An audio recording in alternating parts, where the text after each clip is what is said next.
Hello friends, welcome to online study kingdom. दोस्तों, जैसा कि आप चैनल पर देख रहे होंगे, UP triple S C PET Ankit Bhati sir वाली जो बुक है 2022 एडिशन को हम लोग कवर कर रहे हैं। अभी तक 5 चैप्टर को कवर किया जा चुका है। प्लेलिस्ट का लिंक वीडियो के डिस्क्रिप्शन में दिया गया है। यदि आपने कवर नहीं किया है तो जाकर कवर कर सकते हैं। आज की इस वीडियो में जो सिलेबस में आपके सामान्य विज्ञान दे रखा है, जहाँ से आपसे 5 प्रश्न पूछे जाने हैं, तो 3 पार्ट में होगा। यहाँ एक में प्रारंभिक भौतिक विज्ञान होगा, दूसरा जो पार्ट होगा आपका रसायन विज्ञान का, और तीसरा जो है वो जीव विज्ञान का होगा। तो थ्योरी के पार्ट के लिए आप टेलीग्राम ज्वाइन नहीं किए हैं तो फटाक से आप ज्वाइन कर लीजिए, वहाँ पर पूरा का पूरा पीडीएफ आपको मिल जाएगा। और आज की इस वीडियो में प्रारंभिक भौतिक विज्ञान के 153 एमसीक्यू को हम लोग यहाँ पर कवर करेंगे। टेलीग्राम चैनल ज्वाइन कर लीजिए, नहीं ज्वाइन किए हैं तो डिस्क्रिप्शन में लिंक दिया गया है, या लिंक से नहीं जाना चाहते सिंपली आप अपना टेलीग्राम चैनल ओपन कीजिए और सर्च बॉक्स में जाइए और टाइप कीजिए ऑनलाइन स्टडी किंगडम। जैसे टाइप करेंगे चैनल का लिंक आ जाएगा, ज्वाइन कर लीजिएगा। वीडियो को दोस्तों लाइक कर दीजिए, कमेंट कर दीजिए, शेयर कर दीजिएगा, और चैनल पर नए हैं तो सब्सक्राइब भी कर लीजिएगा, क्योंकि आपकी सब्सक्रिप्शन ही हमारी ताकत है। आइए स्टार्ट करते हैं एमसीक्यू पार्ट को। पहला प्रश्न आपके सामने है, और यह यूपी ट्रिपल एस सी पेट 2021 में पूछा हुआ है पहली पाली में, कि बिजली का जो प्रवाह है वह सर्किट में कब होता है। तो सिंपल सी बात, स्विच चालू होने पर ऑप्शन यहाँ पर ही सही जवाब होगा। दूसरा प्रश्न है कि प्रतिरोध की एसआई इकाई क्या होती है। प्रतिरोध की एसआई इकाई, सही जवाब बन जाएगा ऑप्शन बी, ओम। तीसरा प्रश्न है कि ठोस चालक में धारावाहक होते हैं। यहाँ पर सही जवाब बन जाएगा ऑप्शन सी, मुक्त इलेक्ट्रॉन। और मुक्त इलेक्ट्रॉन वो इलेक्ट्रॉन होते हैं जो परमाणु में किसी भी कक्षा में नहीं होते, बल्कि क्या है, स्वतंत्र रहते हैं, तब आप उनको कहोगे मुक्त इलेक्ट्रॉन। आइए, नंबर है आपका चौथा।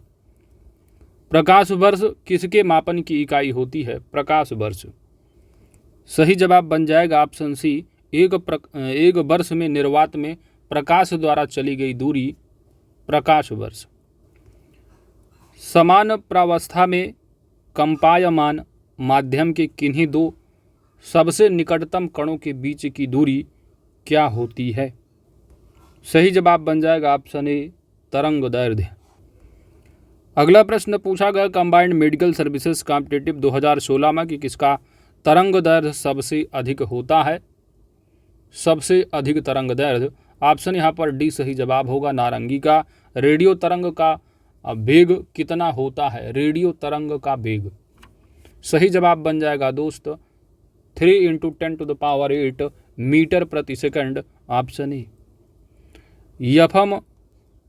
एफएम प्रसारण बैंड के बीच होता है, रेंज यहाँ पर बताना है, और यहाँ पर आपका सही जवाब बन जाएगा ऑप्शन बी, VHF रेंज। तो याद रखिएगा, ठीक है। एफएम जो प्रसारण बैंड है यानी VHF very high frequency range है, ठीक है, लगभग 30 से 300 मेगाहर्ट्ज के बीच होती है। अगला प्रश्न है कि निम्नलिखित में से किसमें ध्वनि की गति सबसे तेज होती है। ध्वनि की गति, तो ध्वनि की गति सबसे तेज यहाँ पर पूछा जा रहा है। तो ध्वनि क्या है भाई, ध्वनि ऊर्जा का वह रूप होता है जो यानी श्रवण की जो संवेदना है वो आपके अंदर पैदा करता है। तो जिसमें आप देखते हैं तरंगों के रूप में गमन करती है, और ध्वनि जिसके माध्यम से जो है वो गुजरेगी, जिस पदार्थ से, उसे आप माध्यम कहोगे।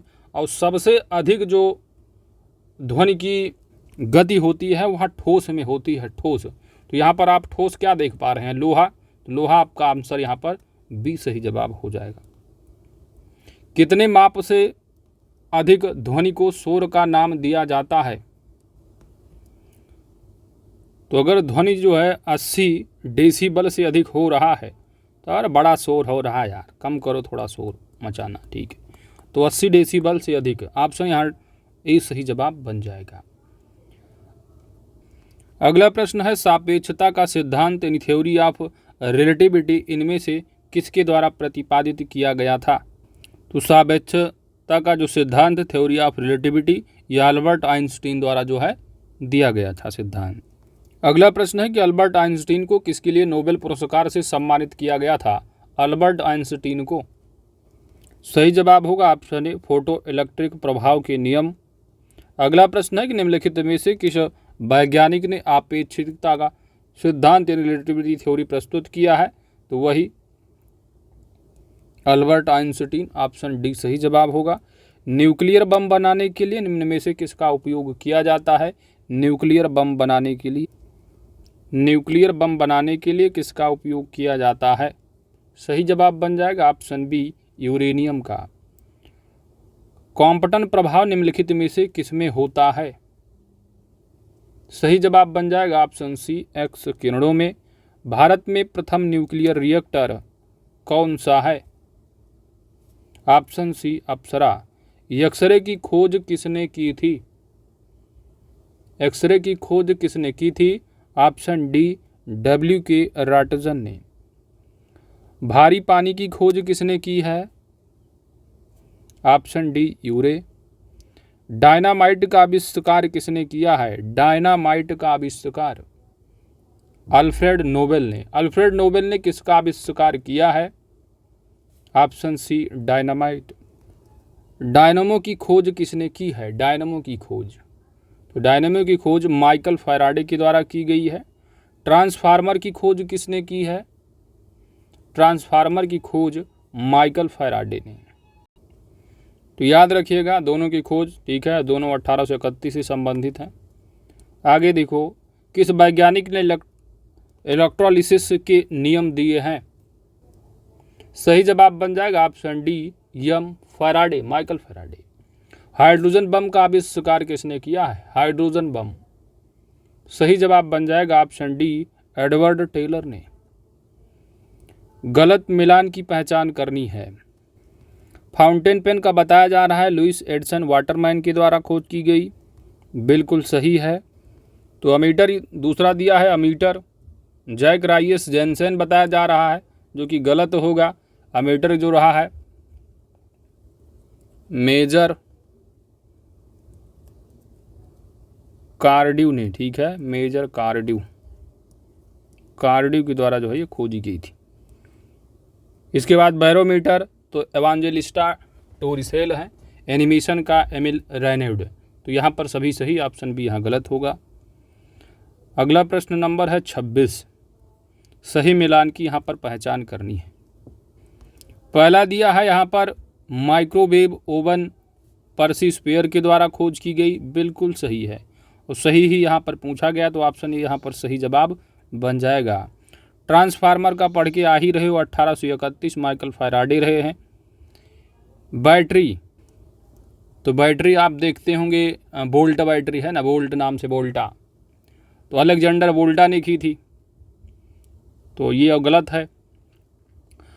और वर्नियर कैलिपर की यहाँ पर बताया जा रहा है एलेसेंडो वोल्टा, तो यहाँ पर सभी गलत हैं, ये ही सही जवाब बनेगा। निम्नलिखित में से कौन सी प्रक्रिया प्राकृतिक जल विज्ञान अथवा जल चक्र का भाग नहीं है? सही जवाब बन जाएगा ऑप्शन बी विसरण। अब जल है, तो जल का जब वाष्पीकरण होगा तो ये जाकर संघनित होकर क्या हो गए? बादल बनेंगे, तो वाष्पीकरण तो होगा ही जल चक्र में। पेड़ पौधे यहाँ पर हैं, पेड़ पौधे से वाष्पोर्जन होगा, तो ये भी हो जाएगा आपका, ये सब बिसा के संघनित हो जाएंगे, इकट्ठे होंगे, इसके बाद वर्षण होगा, बारिश हो जाएगी, ये वर्षण भी होगा। तो यहाँ पर जो विसरण दिया है विसरण नहीं होगा, ऑप्शन बी सही जवाब है। जीवाणु दिया है बैक्टीरिया। बैक्टीरिया के निराकरण के लिए जिस प्रकाश किरण का परख नली के अंदर वैकृत प्रयोगशाला में प्रयुक्त किया जाता है उसका नाम क्या है? कौन सी किरणें होती हैं? यहाँ पर आपका सही जवाब बन जाएगा परावैगनी विकिरण, ऑप्शन डी। निम्नलिखित में से कौन सा विकल्प क्लास 2 लीवर का उदाहरण है? ऑप्शन यहाँ पर ए सही जवाब होगा व्हीलबैरो। तो क्लास 2 लीवर यानी जो उत्तोलक आपके होते हैं, थोड़ा इंग्लिश में दे दिया यहाँ पर। व्हीलबैरो जो आपका जो कूड़ा ढोने वाली होती नहीं, लोग एक पहिया लगा होता है और यहाँ पर एक मैन होता है अपना ढोता है कूड़ा, तो ये जो कूड़ा है पहिया है, तो ये जो एग्जाम्पल है दैट जो व्हीलबैरो, ठीक है। तो यहाँ पर सेकंड वर्ग का पूछा गया था उत्तोलक का उदाहरण। अगला है आपका इलेक्ट्रॉनों की तरंग प्रकृति को प्रायोगिक रूप से पहली बार किसके द्वारा सिद्ध किया गया था? सही जवाब बन जाएगा ऑप्शन सी, डेविसन और जर्मर प्रयोग द्वारा। कण बोसोन नाम का संबंध किस नाम से है? सही जवाब बन जाएगा option B, S N. Bose. Tape recorder में टेप की चाल कितनी होती है? टेप रिकॉर्डर में टेप की चाल 4.76 सेंटीमीटर प्रति सेकेंड। निम्नलिखित में से विद्युत उत्पादन करने में सर्वाधिक हिस्सा किसका है? विद्युत उत्पादन। सही जवाब बन जाएगा ऑप्शन बी, ताप विद्युत। अगला प्रश्न है कि स्टीयरिंग में फ्री प्ले किस कारण होता है? स्टीयरिंग में फ्री प्ले किस कारण आती है? सही जवाब यहाँ पर बन जाएगा ऑप्शन ए, स्टीयरिंग ढीले होने के कारण। अगला प्रश्न है, सीटी स्कैनिंग में उपयोग क्या होता है? सीटी स्कैनिंग। सही जवाब बन जाएगा एक्सरे, ऑप्शन बी। नींबू निचोड़ने की मशीन, नींबू निचोड़ने की मशीन हो गई, सरौता हो गया, है ना, जो अभी व्हील बैरो पढ़ के आ रहे, कूड़ा ढोने वाली जो गड़िया है सिंगल पहिया वाली, ये सभी क्या है? सेकंड, द्वितीय श्रेणी का उत्तोलक। ऑप्शन यहाँ पर बी सही जवाब होगा। द्वितीय श्रेणी में क्या होता है कि जो भार होता है, भार जो है वो मध्य में होता है, आयास और आलम्ब जो है किनारे किनारे होते हैं। सुपारी रखो, सरौता काट दो पूरा। नींबू निचोड़ने वाली मशीन। आगे देखो, स्टीफन हॉकिंग एक हैं, क्या है स्टीफन हॉकिंग? सही जवाब बन जाएगा आपका ऑप्शन बी, वैज्ञानिक। प्रतिबल की यसाई इकाई क्या है? प्रतिबल। सही जवाब बन जाएगा ऑप्शन बी, पास्कल। आयतन की यसाई इकाई क्या होती है? आयतन। घन मीटर। ऊर्जा की क्या है भाई? ऊर्जा, जूल। समय क्या है? समय का होगा सेकेंड। निम्न में से कौन सी अदिश राशि है? अदिश। तो जो अब आपकी भौतिक राशियां होती हैं वो दो तरह की होती हैं, एक हो गई अदिश, एक हो गई सदिश। तो सदिश राशियां होंगी जिनको भाई दिशा की ज़रूरत होगी। अगर कोई बल लगाना है तो किसी दिशा में आप बल लगाएंगे, कोई वेग है तो किसी वेग में किसी दिशा में आपको करना ही होगा। लेकिन जो कार्य है यहाँ पर दिशा की कोई ज़रूरत नहीं है, तो ऑप्शन यहाँ पर आपका ये सही जवाब अदिश राशि होगा। अगला देखो, चुंबकीय प्रेरण। थ्योरी का पार्ट आप कर लीजिएगा कवर, अच्छे से सब दिया होगा। आगे बढ़ते हैं, इसलिए PDF दे दी गई, आराम से पढ़ लीजिए और यहाँ पर जो है क्वेश्चन लगा लीजिएगा। चुंबकीय प्रेरण का एसआई मात्रक क्या है? चुंबकीय प्रेरण का सही जवाब बन जाएगा टेस्ला। किसी संगीत यंत्र की ध्वनि तीव्रता जो मापी जाती है, किससे मापी जाती है? संगीत यंत्र की ध्वनि तीव्रता मापक क्या है? सही जवाब बन जाएगा आपका ऑप्शन डी, डेसिबल। आवृत्ति मापने की जो इकाई है नाम क्या है? आवृत्ति। सही जवाब बन जाएगा हर्ट्ज। पराध्वनिक गति का मापांकन किस इकाई से होता है? ऑप्शन यहाँ पर ये सही जवाब होगा मैक। न्यूटन किसकी इकाई है? न्यूटन। बल की, ऑप्शन बी। बार किसकी इकाई है? बार। वायुमंडलीय दाब की, ऑप्शन डी। कार्य तथा ऊर्जा की जो इकाई है क्या है? कार्य तथा ऊर्जा की इकाई, ऑप्शन ए, जूल। अगला है कि गतिशील श्यानता की इकाई है। निम्नलिखित में से कौन गतिशील श्यानता की एसआई इकाई है? सही जवाब बन जाएगा आपका ऑप्शन बी, पास्कल सेकेंड। निम्नलिखित में से कौन सी राशि का मात्रक जूल नहीं है? ऑप्शन यहाँ डी सही होगा, सामर्थ्य। निम्नलिखित में से शक्ति का मात्रक कौन सा है? शक्ति। सही जवाब बन जाएगा आपका ऑप्शन बी, जूल प्रति सेकेंड। जड़त्व आघूर्ण का मात्रक बताना है। जड़त्व आघूर्ण का मात्रक, तो यहाँ पर आपका सही जवाब होगा जड़त्व आघूर्ण का किलोग्राम मीटर। अच्छा, यहाँ पर थोड़ा, यहाँ पर जो प्रति लगा रखा है ना, ये नहीं होगा, किलोग्राम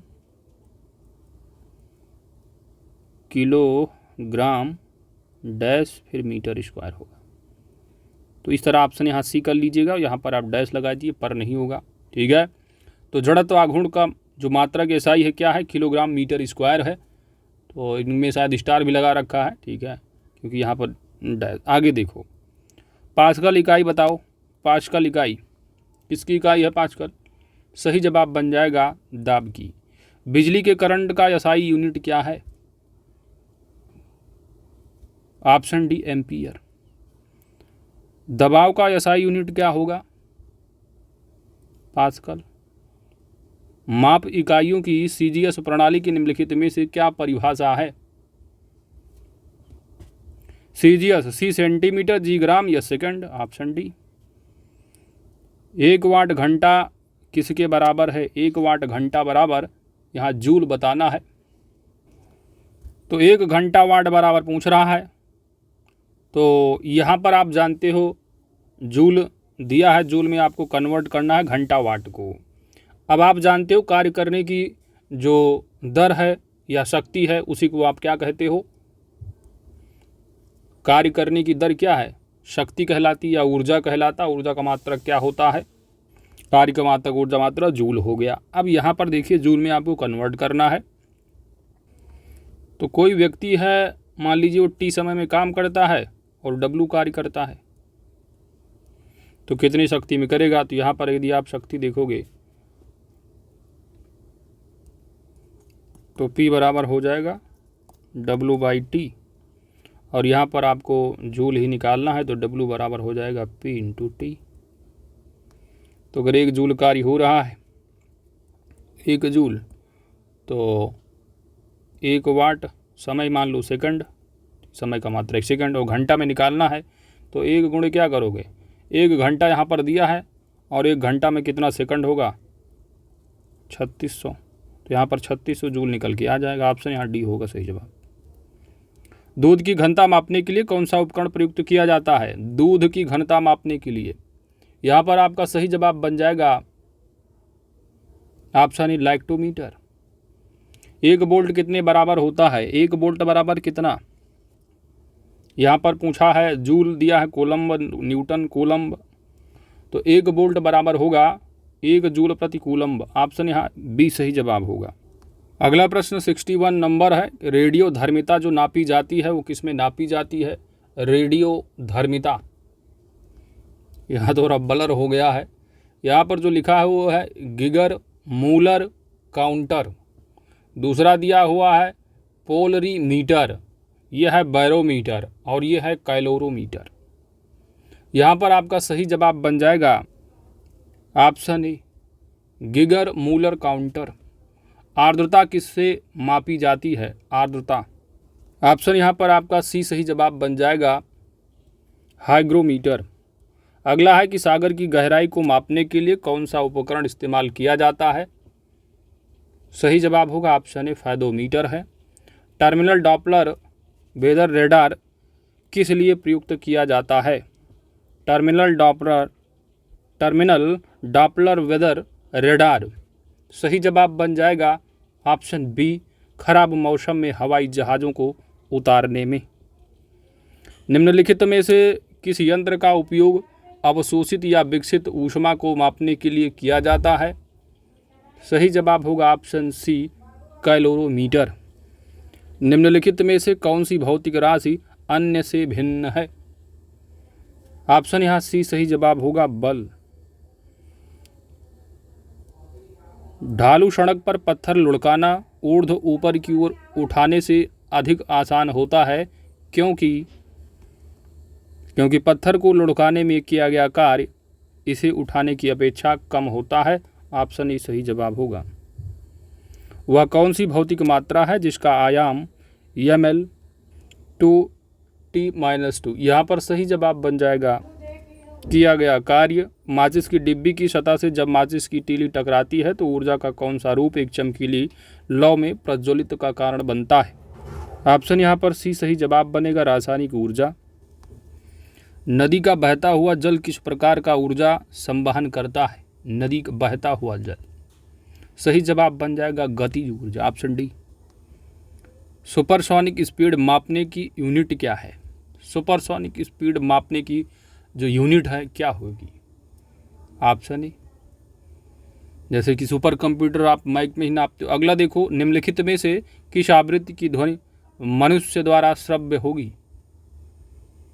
सही जवाब बन जाएगा ऑप्शन सी 100 हर्ट्ज तक।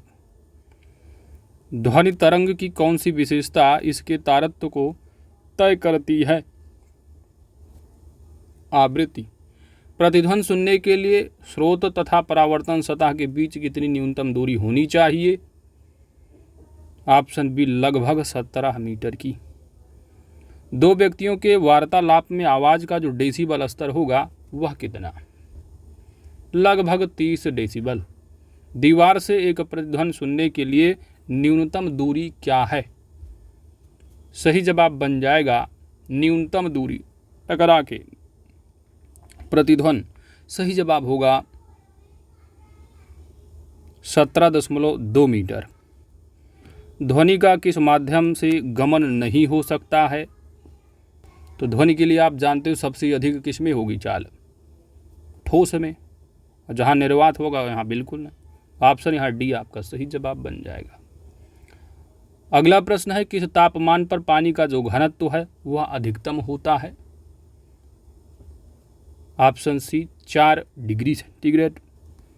सबसे कम तापमान जिस पर कोई पदार्थ आग पकड़ता है उसे क्या कहा जाता है? प्रज्वलन तापमान। Option B.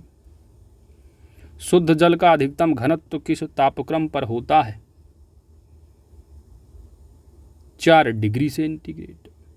जल जमता है जब इसका घनत्व कितना हो? जल जब जमता है तब इसका घनत्व क्या है? बढ़ता है, घटता है, समान रहता है, शून्य हो जाता है। सही जवाब बन जाएगा जब जल जमता है इसका घनत्व घटता है। अगला है कि नमक को बर्फ के साथ मिलाने से जो हिमांक है घटता है, वृद्धि होती है या कुछ और? सिंपल सी बात, नमक को बर्फ के साथ मिलाने से जो हिमांक है वह घटेगा। ऑप्शन यहाँ पर आपका ही सही जवाब होगा। अगला प्रश्न है कि कौन सी धातु का ताप का अच्छा सुचालक है परंतु बिजली का बुरा सुचालक है? कौन सी धातु है निम्नलिखित में से जो कि ताप का सुचालक तो है लेकिन बिजली का नहीं? सही जवाब यहाँ पर बन जाएगा अभ्रक। Option B. दो कांच के गिलास एक दूसरे से चिपक जाते हैं, उन्हें कैसे अलग किया जा सकता है? बाहरी गिलास को गर्म पानी में डालकर। Option C. बर्फ की गुप्त ऊष्मा है 80 कैलोरी प्रति ग्राम।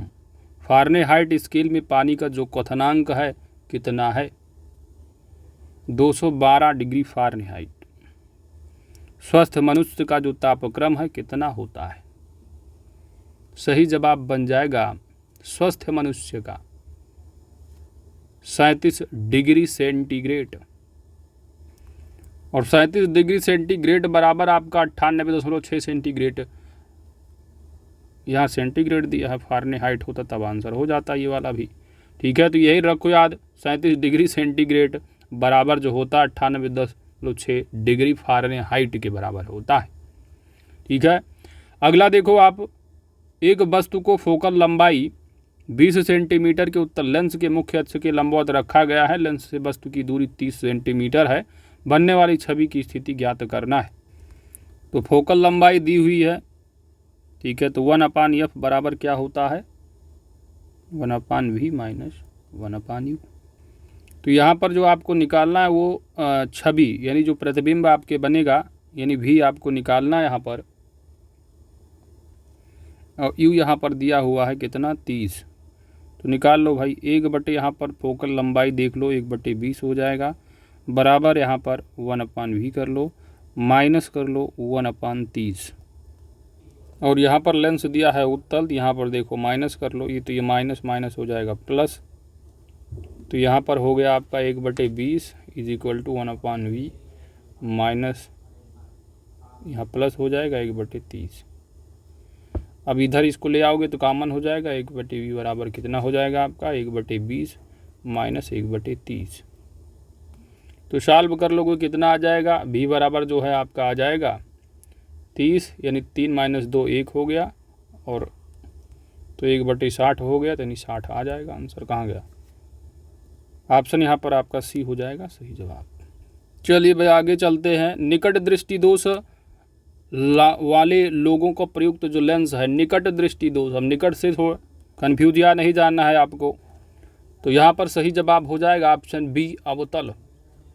अगला प्रश्न है आपका, दूरदृष्टि के एक रोगी 40 सेंटीमीटर से निकट की वस्तुओं को साफ नहीं देख पाता, आँख को सामान्य बनाने के लिए आवश्यक लेंस होगा। तो सामान्य दूरी के लिए आप जानते हो 25 सेंटीमीटर होता है, तो वही फार्मूला लगा दो, 1/f is equal to 1/u minus 1/v। ठीक है, तो यहाँ पर आपको बेसिकली एफ निकालना है, फोकस दूरी सामान्य। तो निकाल लो भाई, u बराबर कितना दिया है 25 और ये 40 है, सॉल्व कर लो, नीचे हो जाएगा 200, 4 पंचे 20, 25 चौका 100, तो 4 पंचे नहीं 25 अट्ठे 200 और ये 5, 4 पंचे 20, तो 8 में से 5 गई 3, 3/200। तो 1/f बराबर 3/200 है, तो यह बराबर क्या हो जाएगा 200/3 उलट जाएगा। ऑप्शन सी सही जवाब होगा। किसी व्यक्ति का पूरा प्रतिबिंब देखने के लिए एक समतल दर्पण की न्यूनतम ऊंचाई बताइए। सही जवाब बन जाएगा व्यक्ति की ऊंचाई की आधी, ऑप्शन बी होगा। आगे बढ़ते हैं। अगला प्रश्न नंबर है 92। लाल गुलाब को जब एक नीले फिल्टर से देखा जाता है तो यह दिखाई पड़ता है। बताओ भैया कैसे दिखाई देगा। लाल, अब दिमाग में आ रहा होगा लाल और नीला है तो मिक्स कर दो, ऐसा कुछ होगा। तो देखिए, जब आप एक नीले फिल्टर से देखोगे तो नीला जो आपका फिल्टर है वो कोई भी प्रकाश जो है आपको आगे जाने नहीं देगा। ठीक है, तो नीला से देखोगे तो आपको कुछ दिखेगा नहीं, काला दिखेगा। ऑप्शन यहाँ पर आपका डी होगा सही जवाब, क्योंकि जो नीला फिल्टर लगा रखे हो वह मात्र और मात्र नीले प्रकाश को ही आगे जाने देता है। आगे देखो, अगला प्रश्न है आपका, पर्दे पर उत्तर लेंस द्वारा वस्तु की वास्तविक आकृति बनती है। यदि उत्तर लेंस के ऊपरी भाग को अपारदर्शी कागज से ढक दिया जाए तो छवि पर क्या प्रभाव पड़ेगा। तो वस्तु की जो पूर्ण छवि हो प्राप्त होगी, परंतु उसकी जो तीव्रता है वो हो जाएगी, बढ़ जाएगी। ऑप्शन यहाँ पर आपका डी सही जवाब हो जाएगा, क्योंकि जब उत्तर लेंस के ऊपरी भाग को ढक दिया जाएगा तो वस्तु क्या है, वस्तु से आने वाली जो भी किरणें होंगी लेंस के आधे भाग से ही परावर्तित होंगी और पूर्ण जो वस्तु है उसकी पूर्ण जो है छवि प्राप्त होगी। किस रंग के प्रकाश की तरंगदैर्घ्य सबसे कम होती है। सबसे ज़्यादा आपने देखा बैगनी, सबसे कम बताइए। सही जवाब बन जाएगा आपका बैगनी। ठीक है, तो सबसे कम बैगनी और सबसे ज़्यादा यहाँ पर जो होगा किसका होता है, लाल का। ठीक है, इसलिए आपने देखा होगा ट्रेन पर जो लगा होता है सिग्नल लाल ही होते हैं, दूर से दिखाई देगा। अगला देखो, यहाँ पर निम्नलिखित में से किससे सर्वाधिक ऊर्जा प्राप्त होती है। सर्वाधिक ऊर्जा, यहाँ पर आपका सही जवाब होगा नीला प्रकाश। सूर्य छतरी के लिए उत्तम रंग होंगे, सूर्य छतरी के लिए उत्तम रंग। सही जवाब बन जाएगा आपका ऑप्शन ए, शीर्ष पर सफ़ेद और भीतर की ओर काला। और कहीं ऊपर काला कर लो तो धूप से मर जाओ गर्मी में। आगे देखो, आपका किसका सबसे अधिक अपवर्तनांक होता है। सबसे अधिक अपवर्तनांक, यहाँ पर आपका सही जवाब बन जाएगा ऑप्शन सी, हरा।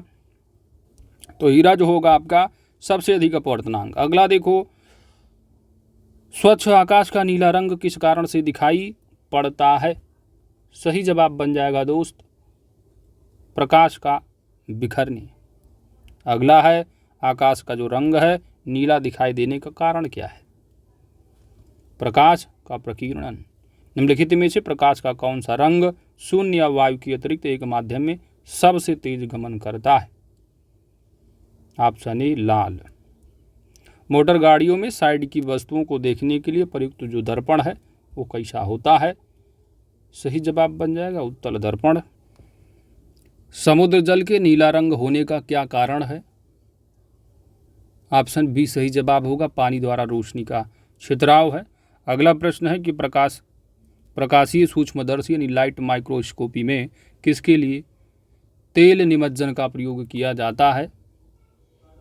ऑप्शन ए, सूक्ष्मदर्शी की विभक्त शक्ति बढ़ाने के लिए। प्रकाश के पथ में एक किसके जो है वस्तु के आने पर छाया का निर्माण होता है।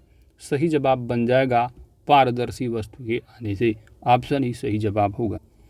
यहाँ पर इन्होंने अपारदर्शी की जगह पारदर्शी दिया आंसर, तो इनका आंसर गलत है दोस्तों, इनका सही करिएगा आप। छाया का निर्माण जब होगा बीचों में अपारदर्शी आएगी बस तभी तो होगा छाया का निर्माण। जब पारदर्शी रहेगा तो प्रकाश छाया कहाँ बनाएगा। तो ऑप्शन यहाँ पर डी सही जवाब करिएगा। जिनके पास बुक वगैरह होगा डी कर लीजिएगा, सिंपल सी बात है समझने वाली। आगे देखो, प्राथमिक रंग है। प्राथमिक रंग कौन सा है? सही जवाब बन जाएगा यहाँ पर लाल, नीला, हरा, तीनों के तीनों ही होते हैं प्राथमिक रंग। मुख्य रंग कौन सा है? तो चाहे प्राथमिक बोलो चाहे मुख्य रंग यही होते हैं। RBG याद रखिएगा, रेड, ब्लू और ग्रीन, लाल, हरा और नीला, ऑप्शन डी। डायनमो ऊर्जा परिवर्तित करता है। डायनमो, यहाँ पर आपका सही जवाब बन जाएगा यांत्रिक ऊर्जा को वैद्युत ऊर्जा में। इस जगह आप देखते हैं ट्रैक्टर वगैरह जो लगे हुए होते हैं, बैटरी जो होती है, तो जब ट्रैक्टर स्टार्ट होता है बैटरी कोई काम नहीं, डायनमो जो ही यांत्रिक को वैद्युत ऊर्जा में परिवर्तित करता। विद्युत बल्ब के फिलामेंट को बनाने के लिए सबसे अधिक उपयोग की जाने वाली सामग्री कौन सी है? Tungsten, option B. विद्युत प्रतिरोध को मापने के लिए निम्नलिखित में से किस उपकरण का इस्तेमाल किया जाता है? ऑप्शन ए ओम मीटर का। विद्युत वाहक बल को मापने के लिए निम्नलिखित में से किस उपकरण का इस्तेमाल किया जाता है? Option C potentiometer. AC को DC यानी प्रत्यावर्ती धारा यानी जो आपका बिजली है, अल्टरनेटिव करंट, और DC जो बैटरी वाला दिष्ट धारा में परिवर्तित करने के लिए निम्नलिखित में से किस उपकरण का प्रयोग किया जाता है? सही जवाब बन जाएगा आपका रेक्टिफायर, है ना, हिंदी में बोलोगे तो दिष्टकारी। यदि समय t में किसी चालक के किसी भी अनुप्रस्थ काट में शुद्ध आवेश नेट चार्ज Q प्रवाहित होता है तो अनुप्रस्थ काट के माध्यम से प्रवाहित जो धारा होगी वह क्या होगी? ऑप्शन यहाँ पर सी सही जवाब होगा। अगला प्रश्न है कि 12 वोल्ट के विभवांतर वाले दो बिंदुओं के बीच 5C के आवेश को स्थानांतरित करने में किए जाने वाले कार्य का मान कितना होता है? तो यहाँ पर जो आपका विभवांतर दिया है 12 वोल्ट का। इसके बाद यहाँ पर 5C के आवेश, ठीक है, तो आवेश यानी Q बराबर जो दिया गया है आपका वो 5 कूलाम का है, 5 कूलाम। और कार्य का मान निकालना है यानी W आपको निकालना है, तो V बराबर क्या होता है W अपान Q। तो W बराबर क्या हो जाएगा V up into Q। V बराबर है 12, Q 5, 12 पंचे 60, 60 जूल। ऑप्शन यहाँ होगा सी सही जवाब। निम्नलिखित में से कौन सा उपकरण विद्युत ऊर्जा को यांत्रिक ऊर्जा में परिवर्तित करता है? तो वही विद्युत ऊर्जा यानी यहाँ पर AC की बात हो गई, अल्टरनेटिव करंट की।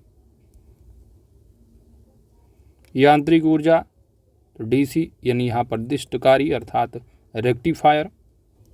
तो ऑप्शन यदि आपने डी लगा दिया तो गलत हो जाएगा। AC यहाँ पर यांत्रिक ऊर्जा बता रहा है तो जो विद्युत मोटर होगा वही अर्थात विद्युत मोटर अर्थात electric motor. Exact answer option A सही जवाब होगा। अगला प्रश्न है आपका परिवर्तक यानी ट्रांसफार्मर किस सिद्धांत पर कार्य करता है? ट्रांसफार्मर माइकल फराडे वाला आधा रहा होगा 1831 ईस्वी। सही जवाब यहाँ पर बन जाएगा आपका विद्युत चुंबकीय प्रेरण सिद्धांत पर। फ्यूज एक विद्युत परिपथ की सुरक्षा निम्नलिखित में से किससे करता है?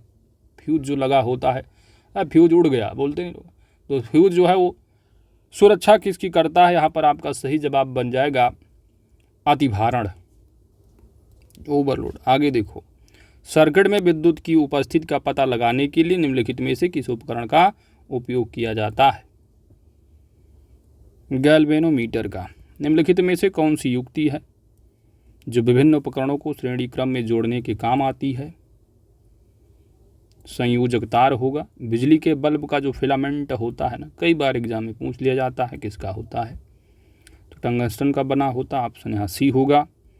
चालक के माध्यम से प्रवाहित एक विद्युत धारा है तो विभवांतर के प्रत्यक्षता आनुपातिक होता। ऑप्शन यहाँ पर ही सही जवाब है। आवेशित की गई एक वस्तु द्वारा किसी अन्य आवेशित की गई वस्तु अथवा आवेशित ना की गई वस्तु पर लगाए गए बल को क्या कहते हैं? विद्युत स्थितिक बल। ऑप्शन यहाँ पर बी होगा सही जवाब। प्रत्यावर्ती धारा AC को एक दिश यानी DC में किसके जरिए परिवर्तित किया जाता है। यहाँ पर आप देखिए एक दिश को DC में पूछा, AC को DC, तो चले जाओगे रेक्टिफायर पर। ऑप्शन यहाँ पर आपका C होगा सही जवाब।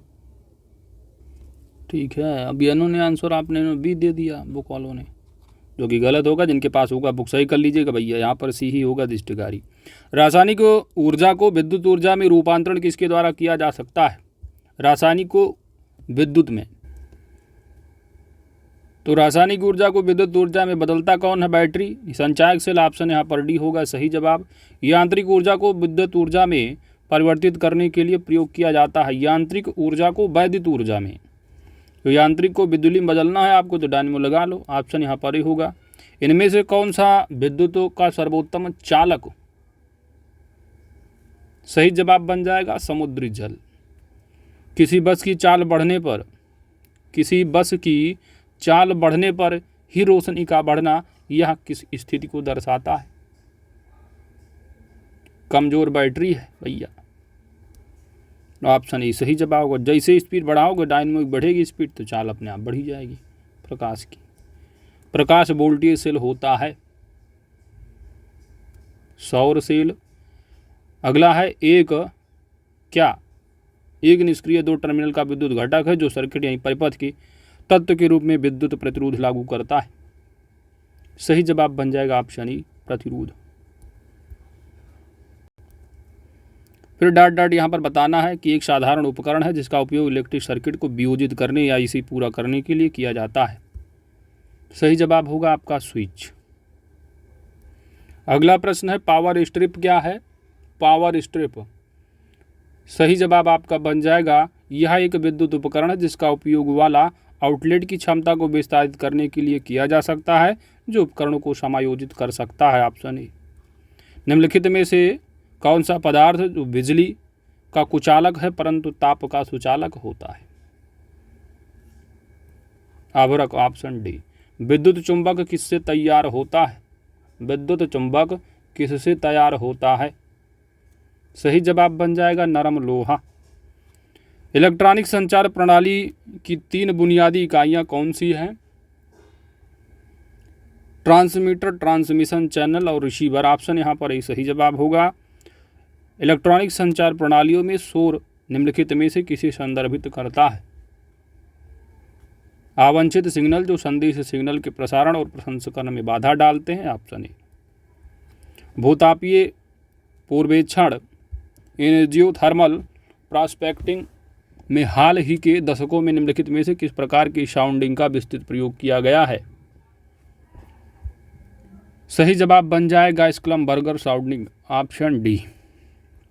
1980 की अंतिम वर्षों से भूतापीय अन्वेषण में प्रयुक्त विकसित तथा संशोधित प्रतिरोधक उपायों में हाल ही में निम्नलिखित में से किस विकल्प को शामिल किया गया है? सही जवाब बन जाएगा ऑप्शन बी टेम साउंडिंग।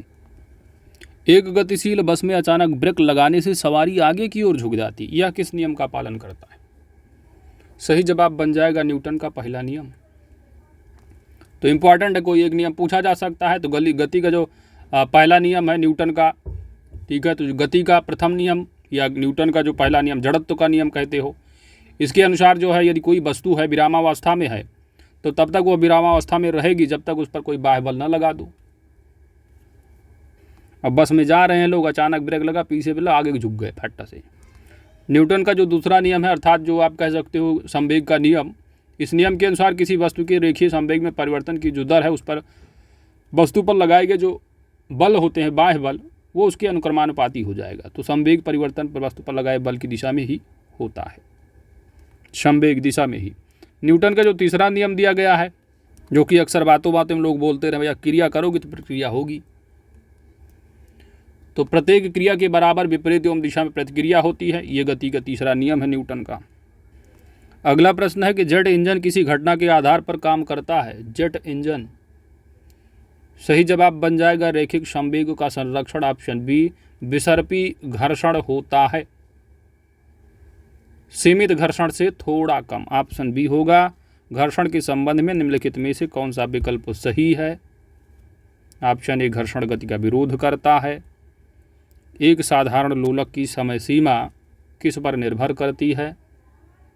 लोलक की लंबाई पर। गति जो कुछ समय के बाद खुद को दोहराती है उसे क्या कहा जाता है? गति जो कुछ समय बाद खुद को दोहराती है उसे आवधिक कहते हैं। आवधिक एक समय बाद। स्थिर गति से दौड़ रही रेलगाड़ी में बैठा यात्री लंबवत ऊपर की दिशा में गेंद फेंकता है तो गेंद कहाँ गिरेगी? एक स्थिर गति से जा रही है ट्रेन, दौड़ रही है, उसमें कोई बैठा यात्री है और लंबवत ऊपर की दिशा में गेंद फेंकता है तो गेंद कहाँ गिरेगी? यात्री के हाथों में। ऑप्शन यहाँ पर एक सही जवाब बन जाएगा। अगला है, यदि एक गेंद भूमि से h मीटर की ऊंचाई से मुक्त रूप से गिरती है तो ठीक जमीन से लगने से पहले उसका जो वेग होगा वह कितना होगा? तो भैया गति का जो तीसरा नियम के अनुसार आप देखोगे, जब कोई वस्तु पृथ्वी के केंद्र की ओर आ रही हो तो आप क्या करोगे? v² बराबर u² प्लस 2gh। तो जब ऊपर से चल रही थी या ऊंचाई से आई तो प्रारंभिक जो वेग रहा है वो 0 रहा होगा। अब जैसे नीचे आई, यहाँ पहुँचा जा रहा है, इससे ठीक पहले जो वेग रहा होगा क्या रहा होगा? यानी v²। तो u बराबर जब 0 हो गया तो +2 और g यहाँ पर दिया हुआ है कितना? 10। तो 2 धामा हो जाएगा कितना? 20h ms। ऑप्शन यहाँ पर डी आपका हो जाएगा। आगे बढ़ते हैं। जी का न्यूनतम मान बताइए कहाँ पर होता है? जी का न्यूनतम मान तो भूमध्य रेखा पर यानी विषुवत रेखा। ऑप्शन यहाँ पर आपका ए सही जवाब हो जाएगा।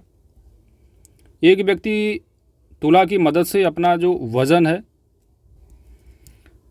60 नापता है। यदि वह व्यक्ति एक 5 मीटर प्रति सेकंड गति से ऊपर जा लिफ्ट में उसी तुला पर खड़ा हो जाए तो तुला में दर्शाया गया जो भार है क्या होगा? तो लिफ्ट जो जा रही है 5 मीटर प्रति सेकंड गति से ऊपर जा रही, एक समान गति से है, त्वरण होगा 0। तो जब त्वरण 0 हो जाएगा तो भार उतना ही रहे, 60 यानी कि बराबर रहे 600। ऑप्शन सी होगा सही जवाब। आगे देखो भाई, अगला प्रश्न है, जल स्थानांतरण के सिद्धांत की खोज का उसका प्रतिपादन इनमें से किसने किया है? सही जवाब बन जाएगा दोस्त आर्किमिडीज। लोहे की एक छोटी गोली पानी में डूब जाती है जबकि जहाज जलयान जो है पानी पर तैरता रहता है। किस सिद्धांत पर जो है ये काम करता है? यहां पर आपका सही जवाब बन जाएगा दोस्त आर्किमिडीज का सिद्धांत। Option D. एक ध्वनि का वेग 700 मीटर प्रति सेकंड और तरंग दैर्घ्य 35 सेंटीमीटर है। ध्वनि की तरंग की आवृत्ति की गणना करें।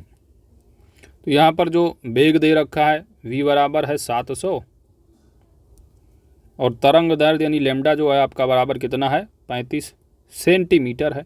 तो 35 सेंटीमीटर को यदि आप मीटर में बदलोगे, क्योंकि यह भी मीटर में है तो मीटर में बदल लो इसको 35/100। तो यहाँ पर आपको ध्वनि की तरंग की आवृत्ति आपको निकालनी है। तो यहाँ पर हो जाएगा आवृत्ति बराबर जो है आपका वेग 700 गुणे 100/35। 35 दूना हो जाएगा 70, 2000 आ जाएगा आंसर। ऑप्शन यहाँ पर हो जाएगा डी। आगे बढ़ते हैं। अगला प्रश्न नंबर 150 है कि निम्नलिखित में से किस उद्देश्य के लिए पराश्रव्य तरंगों अल्ट्रासाउंड वेव्स का प्रयोग नहीं किया जाता है? तो यहाँ पर जो डी दिया है आकाशीय क्षेत्र में वायुयान का पता लगाने के लिए नहीं होता। ऑप्शन डी सही जवाब होगा।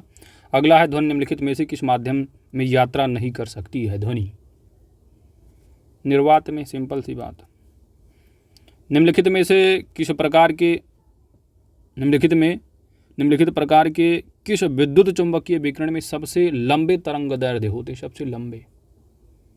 सही जवाब बन जाएगा दोस्त रेडियो तरंगे। ऑप्शन यहाँ पर सी होगा। निम्नलिखित में से कौन सा पदार्थ एक ध्वनिक पदार्थ है? ध्वनिक लोहा। ऑप्शन यहाँ पर आपका डी हो सही जवाब हो जाएगा। और इसी 153 प्रश्नों के साथ पूरी की पूरी जो श्रृंखला रही वह कवर हो जाती है। और थ्योरी का पार्ट आपको टेलीग्राम पर मिल जाएगा, अच्छे से कवर कीजिए, एमसीक्यू लगा लीजिएगा। 1 से 2 प्रश्न पूछे जा सकते हैं आपके एग्जाम में, नहीं तो 1 तो प्रश्न पूछा ही जाना, क्योंकि सामान्य विज्ञान से 5 आएगा, जीव विज्ञान से थोड़ा 2 हो सकता है। ठीक है, तो 1 या 2 यहाँ से पूछ लेगा, 1 या 2 आपकी केमिस्ट्री से पूछ लेगा। तो दोस्तों वीडियो को लाइक शेयर कमेंट कर दीजिएगा। चैनल पर नए हैं तो सब्सक्राइब भी कर लीजिएगा, क्योंकि आपकी सब्सक्रिप्शन ही हमारी ताकत है। Thanks for watching.